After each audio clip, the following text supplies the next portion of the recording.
করলা ভাজি করবেন, কিন্তু সেটা তিতা লাগবে না আর থাকবে একদম সবুজ। কিন্তু সেটা কিভাবে? প্রথমে এই করলা একদম মিহি কুচি করে কেটে নেবেন। তারপর লবণ দিয়ে কষলিয়ে ধুয়ে পানি ছড়িয়ে রাখবেন। তারপর কড়াইতে তেলের উপর পেঁয়াজ, কাঁচামরিচ, লবণ দিয়ে পেঁয়াজটা বাদামি করে ভেজে নেবেন। পেঁয়াজটা যখন বাদামি হয়ে যাবে তখন ঝরানো করলাগুলো দিয়ে দিবেন।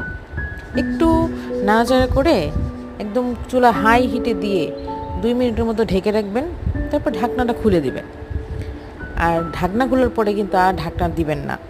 1 মিনিট বা ম্যাক্সিমাম 1.5 মিনিটের ভিতরে দেখবেন যে তেল ছেড়ে আসতেছে আর আপনার করলা ভাজিটা হয়ে গেছে। এবং করলা ভাজি থাকবে একদম সবুজ আর একটু তিতা লাগবে না। আপনারা ট্রাই করে দেখতে পারেন একবার। যারা যারা করলা পছন্দ করেন অবশ্যই ট্রাই করবেন। সবাই ভালো থাকবেন। আসসালামু আলাইকুম।